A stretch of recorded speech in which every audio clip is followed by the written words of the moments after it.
बिस्मिल्लाहिर्रहमानिर्रहीम। Aura energy exercise यानी कि अपनी ऑरा एनर्जी से अपने घर को, अपने एनवायरनमेंट को, अपनी चीज़ों को एनर्जाइज कैसे करना है, इस बारे में जो मैंने आपको एक्सरसाइज बताई थी उसके बारे में कुछ सवाल जवाब हैं। आपके सवाल मैंने इकट्ठे किए हैं, उनको आंसर करूंगा इस वीडियो में।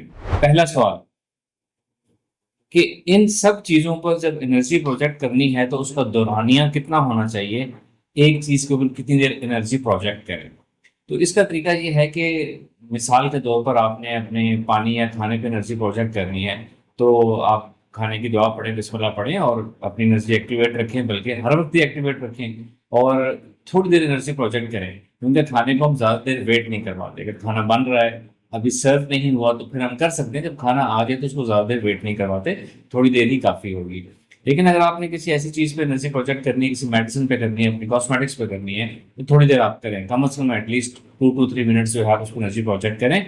जैसे जैसे आप एनर्जी ट्रांसमिट करने में और प्रोजेक्ट करने में माहिर होते चले जाएंगे, आपकी 10 सेकेंड्स की एनर्जी प्रोजेक्ट करना भी इस वक्त के 5 मिनट्स की एनर्जी प्रोजेक्ट करने के बराबर हो जाएगा खुद।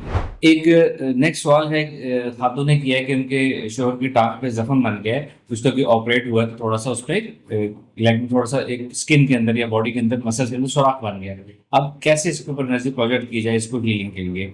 तो एनर्जी प्रोजेक्ट आपने इस तरीके से करनी है कि जो कि हमारी बॉडी की नेचुरल हीलिंग प्रोसेस है, जो उस बॉडी के अंदर के उस जगह के जो सेल्स हैं, यानी कि जो एक सुराख बन गया उसके जो अंदर वाले बॉडी के सेल्स हैं, आप वहाँ पे एनर्जी प्रोजेक्ट करेंगे और उनको एनर्जी इस नियत से प्रोजेक्ट करेंगे कि वो सेल ग्रो कर रहे हैं, उनकी ग्रोथ मल्टीप्लिकेशन फास्ट हो रही है, वो आहिस्ता आहिस्ता उस जगह को फिलअप कर रहे हैं। इस तरीके से आप इस केस पे एनर्जी प्रोजेक्ट करेंगे। फिर सवाल है कि जी क्या हमने जिन चीज़ों पे एनर्जी प्रोजेक्ट करनी है उनका ज़ाहिरी तौर पर हमारे सामने होना ज़रूरी है सिर्फ, या हमने इमेजिन करना है कि वो चीज़ हमारे सामने है और हम उस पर एनर्जी प्रोजेक्ट कर रहे हैं।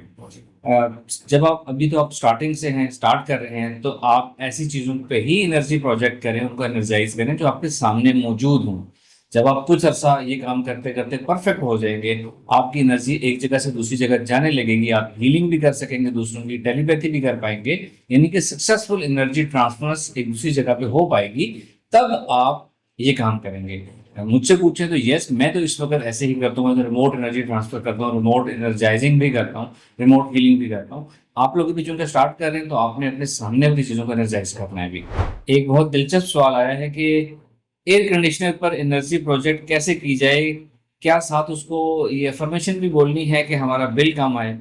तो ऐसा नहीं हो सकता कि आप एनर्जी प्रोजेक्ट करें और आपका एसी का बिल कम आए। आप एयर कंडीशन को ठीक चलते रहने के लिए आपको उसकी सर्विसिंग की ज़रूरत बार बार ना पड़े, मेंटेनेंस की ज़रूरत ना पड़े, बार बार उसमें कोई ख़राबी ना पैदा आए, इस नीयत से एनर्जी प्रोजेक्ट करें तो उसका प्रैक्टिकल फ़ायदा होगा। अगर आप चाहते हैं कि आपका बिल कम आए तो उसके दो तरीके हैं। एक तो आप बिजली इस्तेमाल कम करें, एयर कंडीशनर इस्तेमाल कम करें। दूसरा, आप सब अपने घर वालों अपने ऊपर आप ये एनर्जाइजिंग एनर्जी अपने ऊपर एनर्जाइज करें कि एनर्जी से ही आपको ठंडक मिले और आपको एसी कम इस्तेमाल करना पड़े। किसी ने सवाल किया कि अगर हम वीक हों, जिस्मानी तौर पर कमजोर हों, तो हम अपने ऊपर एनर्जी कैसे प्रोजेक्ट करें कि हमारी सेहत अच्छी हो जाए। अगर आप वीक हैं तो अपने ऊपर एनर्जी प्रोजेक्ट करने की जरूरत नहीं है आपको सेहत अच्छी करने के लिए। आप रोजाना एनर्जी एनर्जी एक्सरसाइज करें, अपने अंदर से जब आप एनर्जी निकालेंगे तो वो ऑटोमेटिकली आपकी सेहत को बूस्ट देगी, आपका वेट ज्यादा होगा और आपकी सेहत अच्छी हो जाएगी ऑटोमेटिकली। एक किसी ने एक्सपीरियंस शेयर किया कि जी मैंने अपनी सुबह अपनी चाय को एनर्जाइज किया और उसके बाद जब मैं रात का खाना खाया तो मेरे पेट में दर्द है, तो मैं इसको कैसे सॉल्व करूं। तो पहली बात, चाय को आपने सुबह एनर्जाइज किया था, पेट में दर्द आपको रात का खाने के बाद हुआ, तो हम ये कंक्लूड नहीं कर सकते कि इस एनर्जाइजिंग की वजह से आपके पेट को दर्द था। बहरहाल अगर आपको पेट का दर्द किसी भी वजह से हो गया है तो आप अपनी और एनर्जी एक्सरसाइज करें, उस एनर्जी को पेट में उस जगह लेके जाएं जहाँ पे पेन है, तो वो पेन आपका रिजॉल्व हो जाएगा इंशाअल्लाह। एक आज की वीडियो का आखिरी सवाल है कि लॉ ऑफ अट्रैक्शन के बारे में, कि हम और एनर्जी को लॉ ऑफ अट्रैक्शन से कैसे लिंक कर सकते हैं, कैसे चीज़ें अट्रैक्ट कर सकते हैं। बहुत अच्छा सवाल है, इसके ऊपर हमारी आगे चल के प्रॉपर एक वीडियो आएगी। जिसकी ऑरा एनर्जी जितनी स्ट्रांग होती है उसकी सारी जिंदगी उतनी आसान और उतनी स्मूथ और अच्छी होती है। मैनिफेस्टेशन की बात करें तो जिनकी ऑरा एनर्जी ज्यादा स्ट्रांग है वो ज्यादा अच्छी और जल्दी मैनिफेस्टेशन कर सकते हैं। इस पे हम आगे चल के प्रॉपर वीडियो करेंगे तो उसको डिस्कस करेंगे। फिलहाल के लिए इतना ही, शुक्रिया। अस्सलाम वालेकुम रहमतुल्लाह।